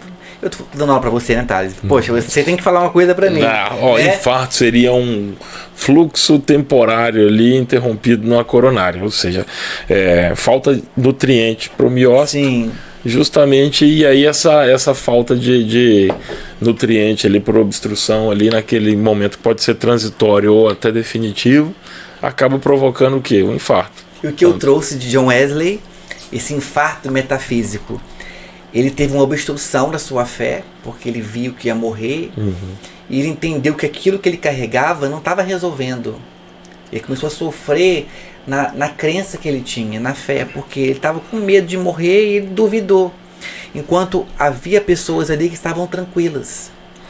E por ter passado por aquela experiência, por esse infarto metafísico que eu disse, que ele teve esse desafio de romper, ele se transformou numa nova pessoa, né? Tanto é que John Wesley foi um grande herói da fé. Aquilo que ele fez, que ele significou, que ele significa até hoje. Tanto é que uma denominação, né? Hoje. A Igreja Metodista, ela se originou ali de princípios de fé de John Wesley. Então, assim, ele passou por um infarto metafísico, algo que mudou. E assim, e trazendo, quando eu falo guardando o coração, as pessoas pensaram que é um livro de amor? Não. Do namorado para namorado, esposa para esposa. Não, pode até ser, compra e dá de presente, enfim, alguma data festiva. Você vai acabar dando uma alfinetada à mulher, vai aprender muita mas, coisa. Mas assim, é um livro que fala do coração no sentido da mentalidade. E eu trago aí no livro a origem, por que biblicamente o coração é o centro. Aí eu utilizo da cardiologia, né? Fala sobre... Então, começa falando desse ponto, justamente, que assim, para que as pessoas entendam o que elas vão encontrar aqui no teu livro aqui. Está escrito aqui na capa sobre a questão dos princípios para uma vida feliz e próspera. O entendimento do que é uma vida feliz e próspera, né? Sim. Que é o que o livro vem ensinar. Para entender, para desmistificar a história da prosperidade relacionada só à questão financeira. Sim. Né? O entendimento que às vezes a gente custa a ter de que a prosperidade muitas vezes aquilo que a gente precisa a gente já tem. Sim. Basta só você, na verdade, começar a se organizar. É isso aí. Que aí justamente você começa a usar algumas técnicas aqui do coach para poder colocar a pessoa mesmo para se confrontar. Sim. Né? Que durante o percurso do livro tem alguns espaços para que você preencha ali. Realmente desafiar. Pô, o meu tá preenchidinho, tá? Isso aí, muito bem, parabéns. Valeu, justamente porque assim, pô, não é um livro para você chegar e simplesmente ler. Eu te mandei mensagem algumas vezes porque o livro funcionou para mim como realmente como um devocional. Cada capítulo eu achei que funcionou para mim como um devocional. Então teve uma hora que quando começa nos capítulos finais, que eles começam a ser capítulos um pouco mais curtos, mas muito mais objetivos, que aí eu comecei cara, eu tenho que frear, porque não dá para simplesmente engolir o conceito. Eu tenho que digerir. E aí, porque tem muita coisa para você chegar, colocar em prática, e que vale a pena para você ter um entendimento realmente um entendimento de uma vida realmente, não falo só uma vida como cristão, mas uma vida realmente sem o peso que muitas vezes a gente coloca na própria vida. A gente começa a se cobrar demais, a gente começa a dificultar demais, a gente começa a criar muitos compromissos. Eu tenho colegas hoje de trabalho, você vê aí no dia a dia, estou falando isso no geral. Sim. Que por conta da questão da sobrecarga de trabalho, da soberba de trabalho, não consegue raciocinar do que é melhor. Sim. Assim, abrir mão de um final de semana, aniversário, final de ano, natais, Páscoa. Cara, são datas que marcam, porque são datas que você reúne a família, e tem momentos e cria lembranças que a gente, infelizmente, quando entra na área da saúde, aprende a negligenciar. Isso aí. E aí contar vantagem. 10 anos que eu não tiro férias. 10 anos que eu nunca não tenho Natal. Como se fosse algo positivo, muito pelo contrário, né? E o vangloriamento da galera com relação a nunca deixei de trabalhar uma virada de ano. Entendeu? E assim a gente começa a entender que as prioridades que a gente vai dando na vida é o que vai sendo os fardos que a gente vai botando nas costas, né? Exatamente. Então, assim, é o coração no sentido de mentalidade. Uhum. Aquilo que eu penso, aquilo que eu faço. E quando eu escrevi, eu tenho a minha crença, tenho minha formação, meus princípios, meus valores, mas eu escrevi para todos, para atingir a todos. Uhum. Quem é crente, quem não é crente, do crente ao ateu, do gentil ao judeu. O livro foi escrito com esse objetivo, para atingir a todos, independente de credo. Porque eu utilizo de princípios bíblicos, não só bíblicos, mas milenares também. Uhum. Aquilo que nós passamos hoje, pessoas que vieram antes de nós passaram por algumas vezes. E nós temos que aprender com os acertos dos outros e com o erro deles, para que possamos ter uma vida mais acertada possível. Então, quando eu utilizo de princípios para uma vida feliz e próspera, eu vou dizer uma verdade aqui. Então, dá um exemplo de alguma coisa que dá para poder a galera ter uma noção do que eles vão encontrar aqui no livro. Vamos lá. Falando de prosperidade, quando você entende de fato, biblicamente, o que é prosperidade, a coisa mais barata que você vai ter é o dinheiro. Amém. Quando você entende o princípio, o dinheiro é consequência, mas ele é o que mais barato vai ter no sentido de prosperidade. Outras coisas virão à frente, tá? O poder das ações. Nós temos a característica humana de colocar a culpa no outro.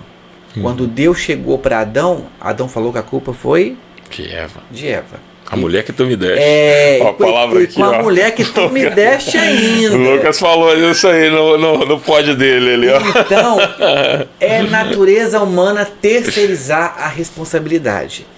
O que eu quero dividir com você nesse livro é justamente o contrário.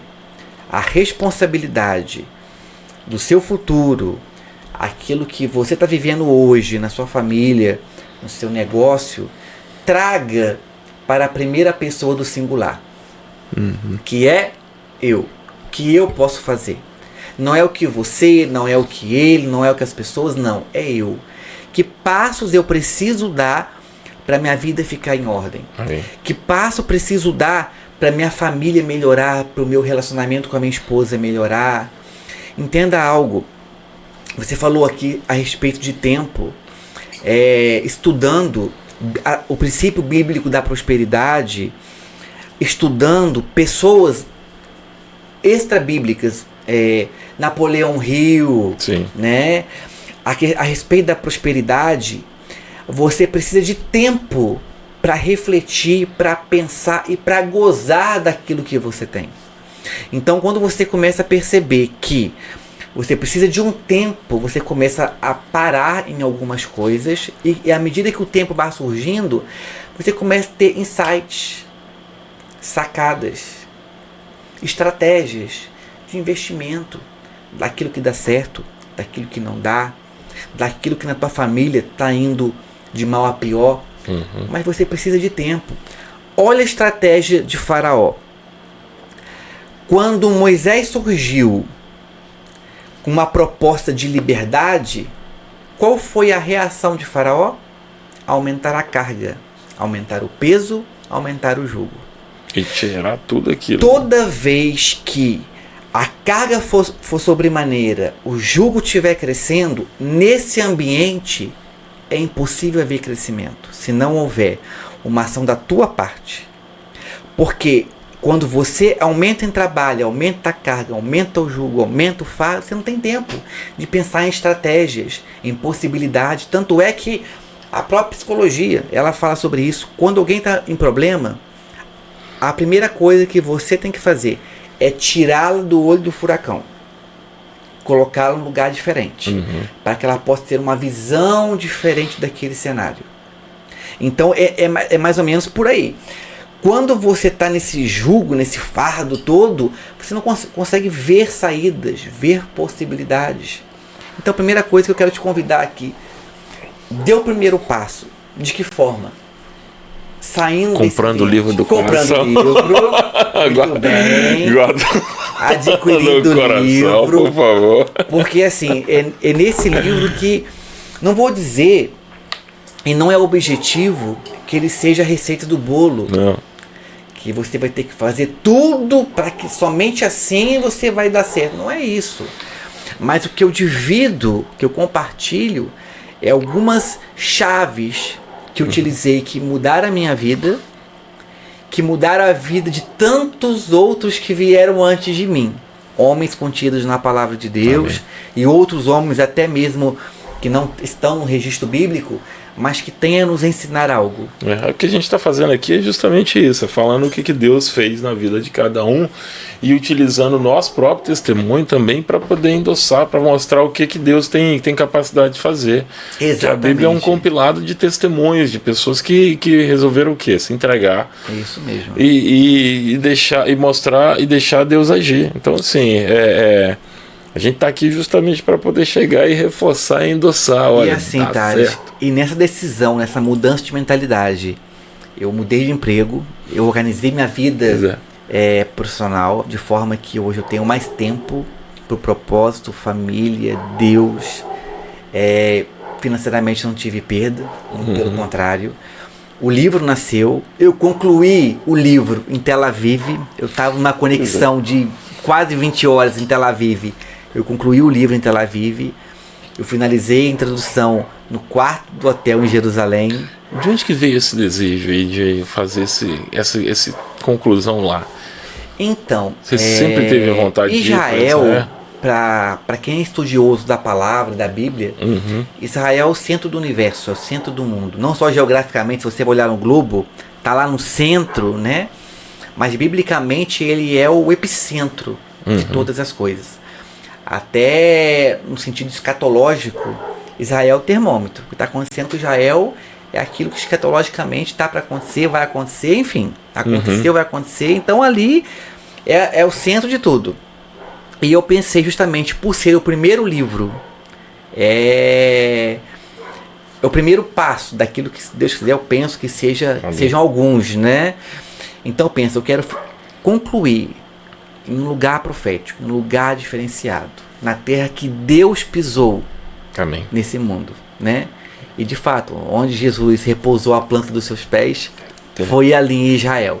Então, eu me visualizei naquele lugar, tanto que quando eu cheguei em Jerusalém, que eu vi aquela cidade dourada, aquele sol, aquele céu, você já teve essa experiência. Pô, é maravilhoso. É algo inexplicável. Posso te perguntar, você pode compartilhar alguma experiência assim, muito pessoal, alguma coisa assim que você não esperava, que você foi surpreendido assim, quando chegou na viagem? Então, é interessante porque a viagem, normalmente a gente começa no norte, na região da Galileia, sim, e vai descendo, né? Aí primeiro dia foi a Galileia, Cafarnaum, primeiro dia foi Cafarnaum, Bernas. Sim. Chegou em Bernas? Não, a gente na verdade só passou e o guia só apontou. Eu não sei se a gente... pés do Monte Hermon, né? Sim. Você chegou aí então em Cesareia Marítima? Não para Cesareia Marítima. Eu fui Cesareia de Filipe. Desculpa, Cesareia de Filipe. Cesareia de Filipe. Na pedra lá, que exatamente. É as portas do inferno. É isso aí. Cheguei nas portas do inferno. Eu fui nas portas do inferno. Mas a igreja prevaleceu sobre aleluia, glória a Deus. Isso aí. Fui lá, a gente começa então a caravana, né? A jornada, a peregrinação no norte, na Galileia, e vai descendo. Uhum. E a minha esposa é professora de hebraico. O sonho dela é morar em Israel. E nisso ela toda eufórica, achando que eu fosse me apaixonar por Israel. Ela já tinha ido? Ela já tinha ido. Aí, Galileia, as pessoas meio secas, outra cultura. Não gostei muito, não. Você arranha alguma coisa do hebraico? Inglês, não, arranho no inglês. Tá. Eu vou no inglês. No hebraico, toda rabá, bevaracachá. Você fala em línguas, então. Hebraico. Em línguas também, mas agora é hebraico. Algumas coisas em hebraico eu arranho, né? Tendo professor em casa é mais fácil.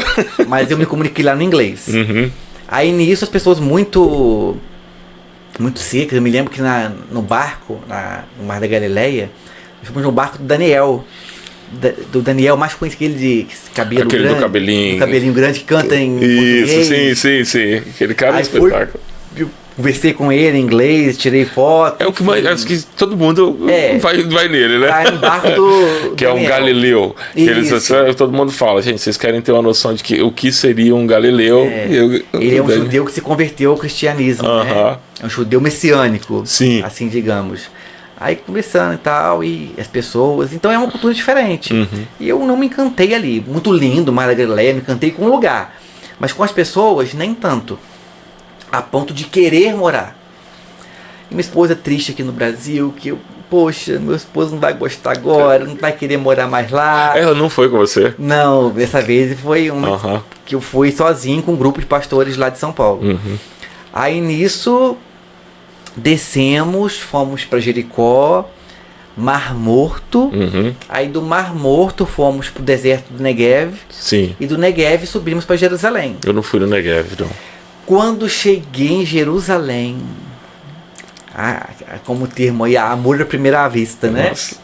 Jerusalém é diferente. Jerusalém é inexplicável, Sensação. É sobrenatural, até emociona falar. Aí quando ela me ligou, ou melhor dizendo, eu liguei para ela, estando em Jerusalém, aí eu falei com ela, Jerusalém é diferente, eu posso morar em Israel. Em Jerusalém, eu posso morar em Israel. Porque é diferente. Não é à toa que é Sião, diz a Bíblia, que é a cidade do grande rei. Amém. Né? E é um lugar profético, é um lugar especial. Ter o privilégio, ter tido de finalizar a introdução em Jerusalém, concluir o livro em Tel Aviv, foi um presente, foi um capricho, digamos, que o céu me deu. Amém. Uma oportunidade muito grande daquilo que esse livro significa para mim. E eu desejo, Thales. Eu não quero... Você teve algum insight assim diferente lá que você botou no livro? Não precisa de falar qual. Não, alguma coisa da conclusão da introdução. Mas a grande parte do livro já estava descrito. Pronta, exatamente. Mas o meu desejo, o objetivo nesse livro, né? O que vier depois disso é consequência. Mas o meu objetivo é mostrar Deus, que cada letra ali, entre elas, eu desejo que Deus seja visto, que Deus seja contemplado por aquele que lê. Eu desejo alcançar o coração das pessoas, a mente, para que de fato elas entendam o projeto de Deus, e para quem não acredita em Deus, para que ela veja os princípios e possa de alguma forma melhorar enquanto pai, enquanto filho, enquanto esposo, enquanto irmão, enquanto cidadão, enquanto ser humano. Sim, né? sim. Esse é o objetivo. E eu acredito que de fato, se você se permitir ler, algo vai acontecer. E saindo de Israel, você teve alguma sensação assim? Minha pior sensação foi sair de Israel. Saudade. Nossa, saudade. Eu nunca vi. Saudade. A sensação de estar sendo arrancado do lar, né? Eu fui pela Alemanha e voltei pela Itália. Me pergunta alguma coisa da Alemanha, da Itália? Enfim. Agora Israel, desde o aeroporto, É diferente. Para mim também, desde o aeroporto do Brasil, a viagem começou para mim. É diferente. E a volta, até estava compartilhando um pouquinho. Tive umas coisas assim que aconteceram em Israel e principalmente em Jerusalém. Do dia que chegar na cidade, cara, eu senti que eu tinha que andar pelas ruas. E o muro, Thales? Nossa. Não, o muro. Cotel. O muro me causou assim uma sensação de que, cara, vai acontecer alguma coisa sobrenatural. Eu escrevi, eu estava contando, até estava compartilhando com o pastor Ronan ontem. O que aconteceu? Do dia que eu cheguei na Galileia, eu senti que eu tinha que escrever para não perder as experiências. Sim. Então eu peguei um caderno que a gente ganhou lá e comecei a escrever. E aí num momento assim que no segundo dia, na hora de escrever, eu comecei a escrever perguntas. Que eu sem perceber, eu comecei a escrever perguntas. Eu escrevi 13 perguntas no livro. E ao longo do dia as perguntas eram respondidas pelo Espírito Santo. Sim. Meio que, tipo, eu escrevi uma pergunta, daqui a pouco eu ia tomar café de manhã, alguém vinha e lidando com um assunto, e vinha um versículo e a coisa era respondida. Eu falei, que loucura é essa? E aí daqui a pouco a voz do Espírito Santo foi ficando mais clara, e eu tive um momento que eu escrevi no livro, no caderno, que assim, cara, como seria assim, maneiro se um dia eu pudesse pegar e trazer um grupo aqui, ou então ter a oportunidade de falar para milhares de pessoas sobre o amor de Deus, sobre o que aconteceu nesse lugar. E eu lembro que eu cheguei em Jerusalém, eu estava muito assim, eufórico, estava muito enérgico, eu não ia conseguir deitar. Teve a palestra, pouco me lembro o que falou na palestra, mas eu senti que eu preciso de andar. E aí eu contei para um colega de quarto, que ele estava lá, o Daniel. Daniel, se estiver assistindo a gente, abração pra você.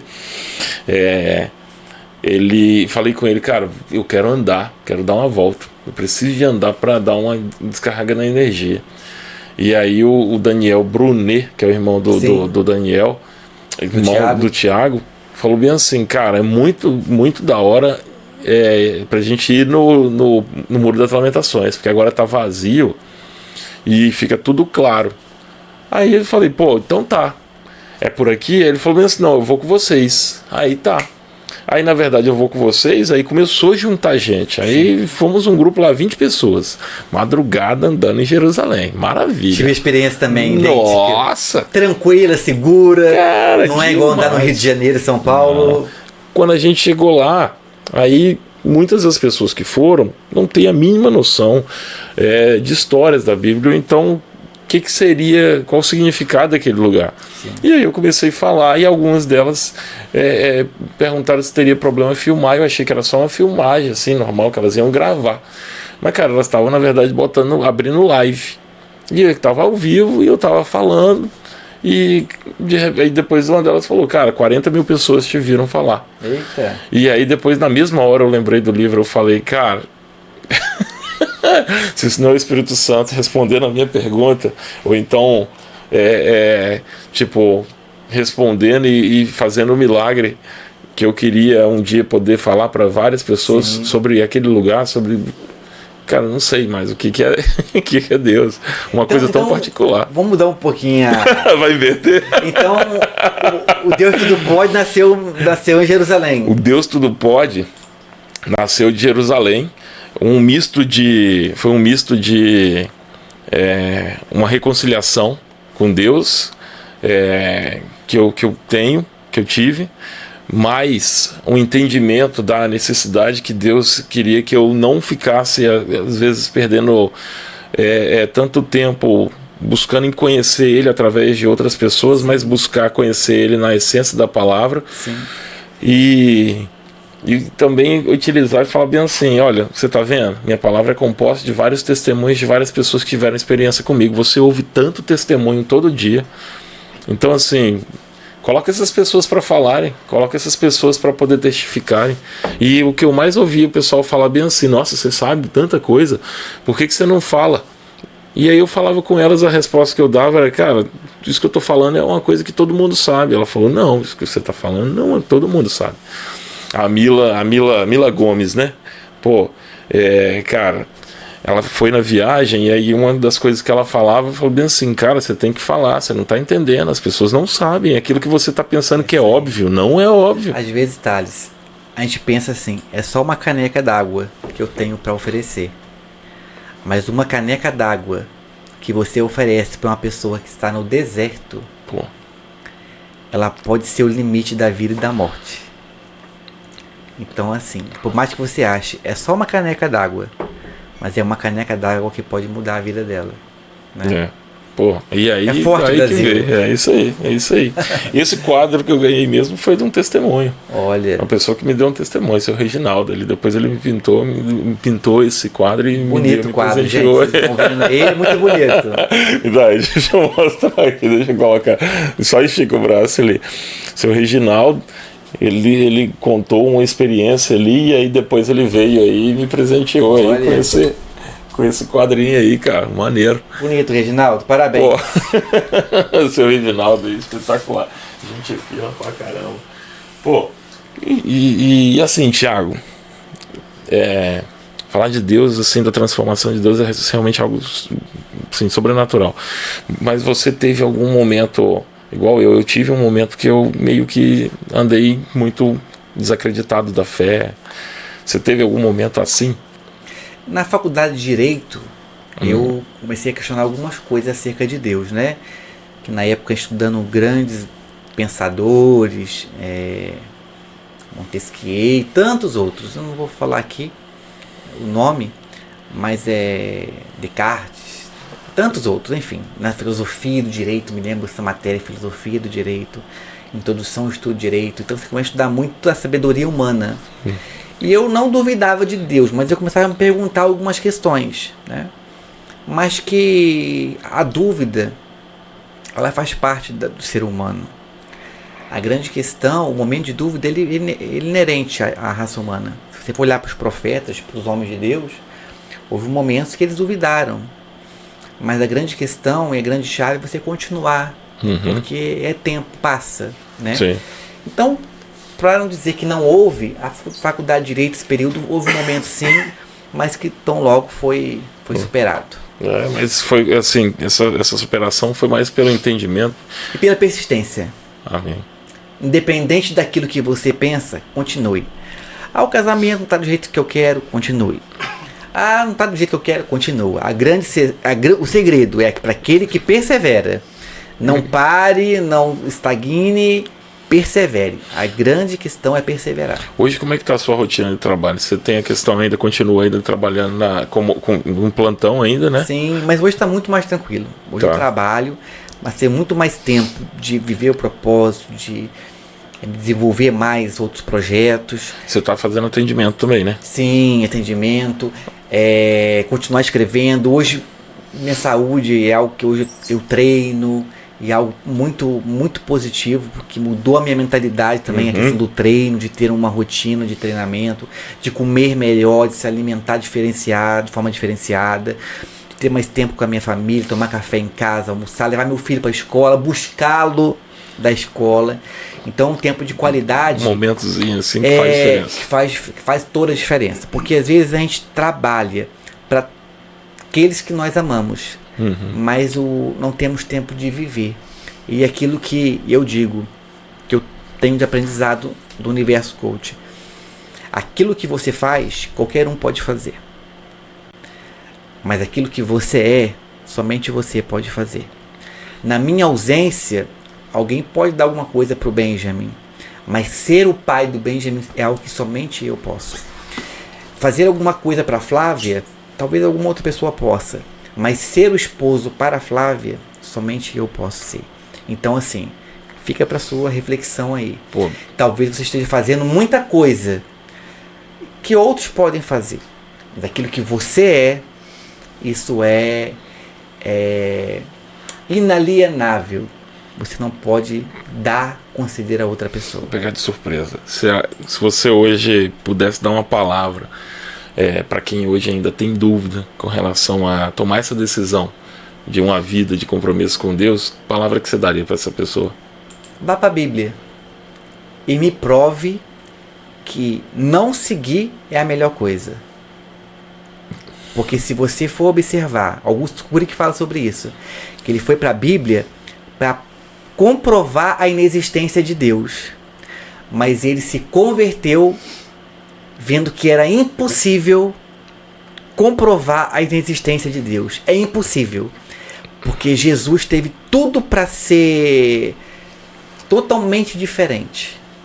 Ele tinha tudo para ser alguém que reclamasse, que fosse uma pessoa ruim, porque a vida, o universo não foi bom com Jesus. Muito pelo contrário, né? Ele sofreu do início ao fim. Mas ele nunca deixou que esse sofrimento refletisse naquilo que ele era. Então o Augusto Cury fala que ele se converteu, que ele começou a acreditar em Deus, tentando comprovar que Deus não existisse. Então faça um convite a você, senhor, senhora, vá para a Bíblia e tente comprovar que Deus não existe. Talvez no final a sua conclusão seja diferente daquela que você queira de fato, né? É justamente, né? Conclusão de trabalho é justamente, às vezes a gente fica enviesado achando que a gente já tem a resposta para tudo. É isso aí. E a gente tem que começar a utilizar a Bíblia mesmo como livro de cabeceira. Exatamente. E também um livro para começar o dia, né? Para terminar, para começar, porque se nós somos a média dos últimos livros que a gente lê, cara, deixa um dos 5 livros sendo na Bíblia, que aí você vai ver realmente o agir sobrenatural de Deus. Tiago, olha, vamos terminar, vamos chegando ao fim aí, né, dessa entrevista. Tava fazendo vigília, né? Muito obrigado mais uma vez aí pela participação, te agradeço. Obrigado por você trazer teu livro aí, né, pra gente poder ter falado aí um pouquinho dele ali. Gente, a gente explanou sobre muita coisa, mas é igual eu te falei, o livro tem conhecimento muito condensado. É um livro para você realmente utilizar ele como um manual em alguns pontos. Sim. Então, para você realmente assim ter uma transformação. E, cara, eu tive uma sensação muito boa no dia que eu reencontrei o Tiago, que ele me fez o convite, realmente de uma pessoa que viveu as mesmas experiências que eu, assim, trabalhando no hospital. Sim. Então a gente presenciou muitas coisas, mas assim, eu vi uma pessoa que teve que viveu uma mudança, uma virada de chave, e aí através dessas viradas de chave tá vivendo algo realmente novo de Deus. Exatamente. E aquilo que a gente passa de luta, de tragédia, de percalço, pode ser algo que te mata, ou pode ser algo que te potencializa a viver um novo de Deus. Cara, o segredo é você se permitir. Deus é bom demais, cara. Deus é bom demais, afinal de contas, Deus tudo pode. Isso aí. Gente, fica na próxima. Com certeza o Tiago vai voltar aqui pra gente poder tratar de assuntos específicos aí. Quero trazer ele aí, às vezes com outros convidados ali, pra gente poder lidar sobre... Tá certo. Vários... Um debate, né? Quem tá no debate? Pô, se você topar, o convite fica já aberto aí. Obrigado. Tá bom? Valeu, gente. Fica com Deus.